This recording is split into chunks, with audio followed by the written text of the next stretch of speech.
Hello and welcome to World Talks here on TVP World. I'm your host, Diana Skaya. Military aid to Ukraine has fallen sharply in recent months, down 43% over the summer. This according to new data from Germany's Kiel Institute. Now, while financial and humanitarian assistance does remain steady, the sharp drop in weapons deliveries raises serious questions about Europe's long-term commitment to Kyiv and also about Ukraine's ability to sustain its defense heading into another difficult winter. Joining me now to discuss this further is Mariya Heletiy, the member of the Advisory Board at International Diplomacy Initiative. Mariya, welcome to the program. Glad to have you here with us. Good evening.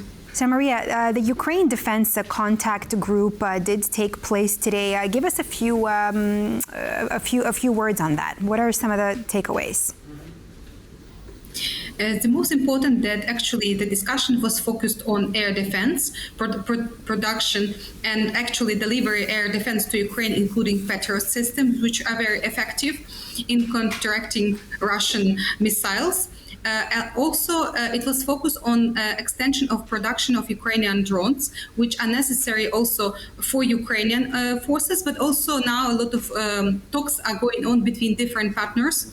Particularly after attacks on Poland. I mean, when Russian drones appeared in the on the Polish territory, but not only Polish territory. Now it became more widely that Russia used its drones on territory of the European countries. And actually, this partnership between Ukraine and European countries is also essential. And Ukraine is a leader actually in production of drones and drones which can counteract with Russian drones. And finally, the discussion of tomahawks, whether the tomahawks or are the new or modern US weapons will be possible to procure through the Pearl system. It is a system which is prioritize a list of Ukrainian equipment which is necessary for the war, and whether European partners could procure these new weapons from the US for Ukraine. Mariya, let me ask you this. I mean, we'll get into the Pearl a little bit later on, but Pete, the U.S. Secretary of Defense, Pete Hegseth, after a meeting with Poland's Kosiniak-Kamysz, they spoke about something quite important, and of course that the U.S. confirmed a stable presence of troops in Poland. I want you to take a listen to a soundbite for a moment.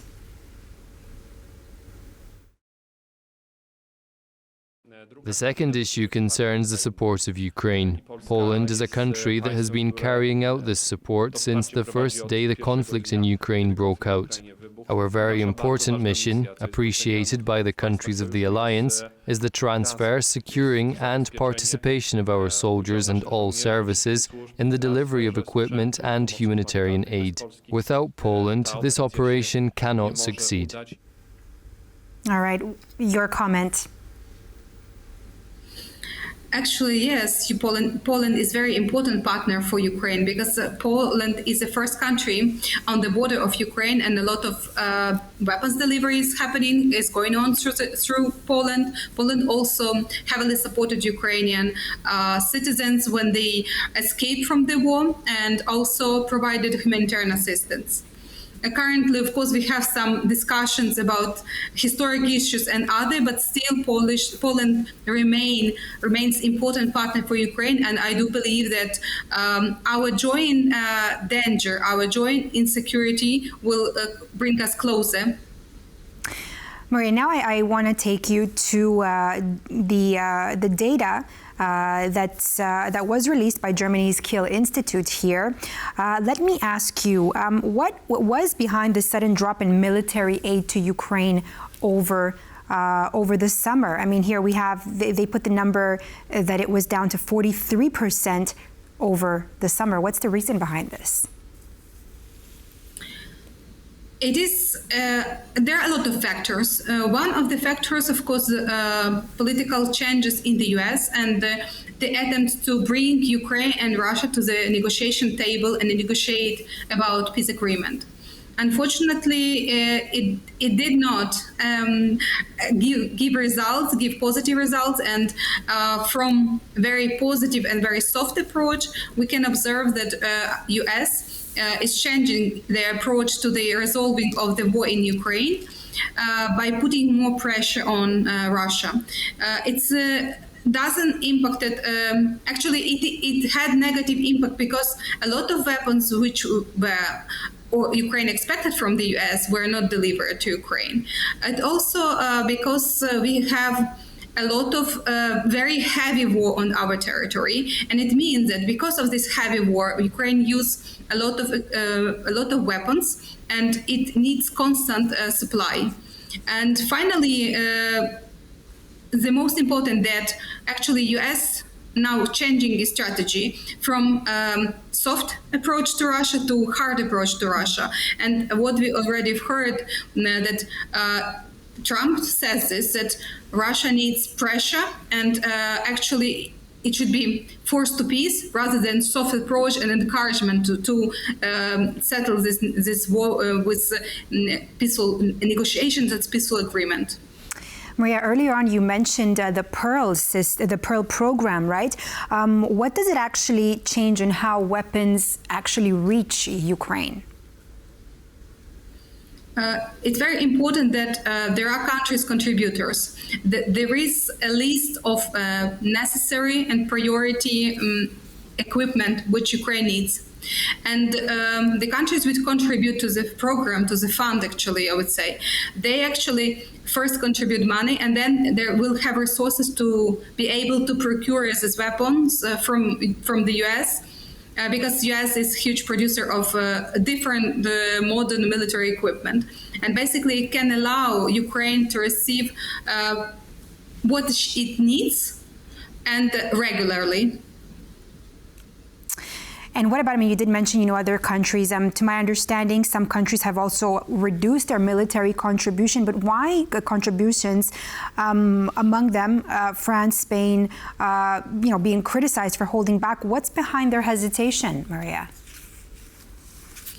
I believe for some countries, the war is a bit far from them, and it also impacts their decisions about provision of weapons. For some countries, providing weapons is not something what is in culture. And for some countries which facing some economic challenges, for example, France, it can be an issue that they need to focus more on their economy rather than providing assistance to Ukraine, because it also impacts their citizens, and in the same way, it impacts political elites and support of political parties who actually president. And it might lead to internal crisis, which we observed in France, and it might create situation when countries in Europe, from friendly countries to Ukraine, they will be turning neutral or not very friendly, I would say. And how are Ukrainians, per se, inside Ukraine reacting to what you just said? Ukrainians on the daily attacks, they would like to see all countries supporting them. For them, it's very important to have this support, because every Patriot system, each Patriot system actually protects them. More Patriot systems, more weapons, protects more lives. And for Ukrainians, if they see that the support is reducing, of course, they are very disappointed, but still they understand they will need to fight for their country because they do not see other way of living. Do you think that there's a sense of Ukrainian fatigue setting amongst other European countries, European allies? And is this something that's being spoken of on the streets in Ukraine? No, unfortunately, Ukrainians do not see this, and they do not want even sometimes to look at it, because for them it's better to have this positive emotion, to believe that they would be able to defend themselves with the support of partners. They still have a lot of partners who are providing support, and I think it is the most important.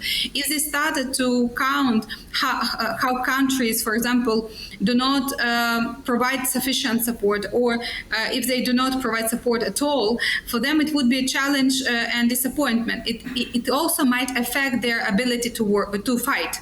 and also their ability to be resilient. Because resilience is something when you believe that you're able to fight and defeat your enemy. It is something when you try to protect yourself and you know that you will be winning in this war. If they started to think that they abandoned alone, it would be not very effective. But plus, Ukrainians produce a lot of stuff, and basically this war now, which is a drone war, I would say, actually because of Ukrainian production, they can use a lot of own production to fight in this war and actually to be successful. Thank you so much, Mariya Heletiy, for being with us here on World Talks today. And that's all for this edition of World Talks here on TVP World. I'm Skaya. Thanks for watching.